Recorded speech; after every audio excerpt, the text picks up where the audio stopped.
Alors, on va faire maintenant le deuxième exercice sur toujours les scripts, sur les concaténations, les dates, les fonctions date et heure. Ok, donc on va voir donc l'exercice de utilisation d'autres fonctions date et heure. Ok, d'accord. Alors, on va écrire une expression qui calcule la date du dernier jour du mois courant. Par exemple, là, ce qu'on avait vu, le mois courant, si on veut afficher le dernier jour du mois courant, on fait la fonction end of month. End of month qui est celle-là. D'accord. Et on va écrire aussi une expression qui calcule le dernier jour de l'année courante. D'accord. Le dernier jour de l'année courante. Alors, donc voici une méthode pour calculer le dernier jour du mois courant. Select end of month, seize that time, as end of current month. Et voici l'expression qui peut calculer le dernier jour de l'année courante. Select. Donc l'année courante, c'est donc 6 date time. On va choisir, extraire juste l'année de la date courante actuellement. Et de l'année courante, on va faire le 31-12. Le 31-12, c'est toujours en fait la fin de l'année, le nouvel an. Donc le 31-12 de l'année courante. Et ça va m'afficher donc le 31-12 de l'année courante. Ici, ça va m'afficher le dernier jour du mois courant avec la fonction end of month. End of month, ça m'affiche toujours le dernier jour du mois courant. Et pour afficher le dernier jour de l'année courante, donc on extrait l'année de sysdatetime ou bien getDate. Donc soit getDate ou bien sysdatetime, ça dépend de ce que vous désirez faire. Et bien sûr, on rajoute les arguments le 12 et le 13 pour avoir en fait donc le dernier jour de l'année courante. Mais bien sûr, on a la fonction date from part. Date from part, c'est-à-dire de cette partie-là qu'on va vers donc avec les arguments, le premier argument, deuxième argument, troisième argument, on va construire une date. Ça, en fait, c'est une fonction de construction de date. Date from part, c'est une fonction de construction de date qui nous permet en fait juste de construire une date à partir des arguments qui sont à l'intérieur.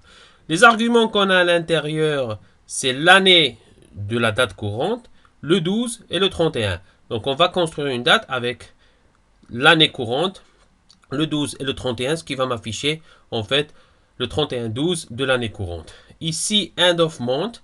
End of month, ça va m'afficher donc le dernier jour du mois courant, tout simplement, as end of current month. Ok. Tout simplement, on va faire l'exercice assez rapidement.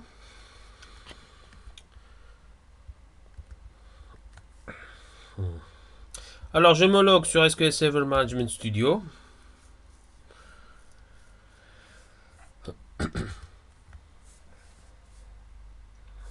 Et,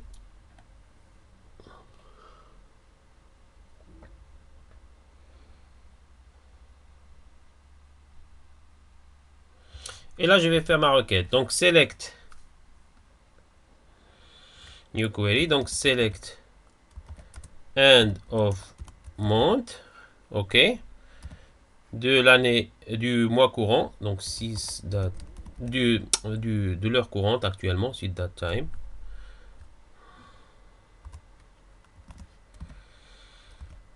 Voilà. As end of current month. C'est-à-dire la fin du mois. Alors, si je mets exécuter, ça va m'afficher, voilà, la fin du mois courant. D'accord? Pour ce qui concerne l'année, select. Donc, on va faire la fonction de construction, date from part. OK. On va sélectionner l'année de l'heure courante.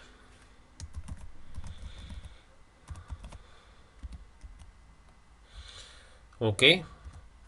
Et on va sélectionner l'argument 12 et l'argument 31 pour m'afficher as end of current year. Donc la fin de l'année. Là, je vais descendre pour que vous... Donc, select date from part. Donc là, date from part, c'est une fonction de construction qui construit en fait les dates à partir des arguments qui existent. Les arguments, on a le premier argument, donc Donc on va prendre 6 datetime, c'est-à-dire l'heure courante, mais on va extraire juste l'année de l'heure courante. Le 12, le 31, et ça va m'afficher le 31-12 de l'année courante. Si je mets exécuter, le 31-12 de l'année courante, avec bien sûr son attribut, l'entête qui existe pour avoir toujours respecté le modèle relationnel. Voilà, donc c'était un deuxième exercice. Vous voyez, c'est très très simple. Et on va passer après donc au prochain exercice. Le prochain exercice, donc, qui est celui-là. Utilisation des chaînes de caractères et les fonctions de conversion. Donc je vous laisse vous entraîner avec les autres exercices et après, à la prochaine vidéo, je vais faire cet exercice. Ok, merci à tout à l'heure.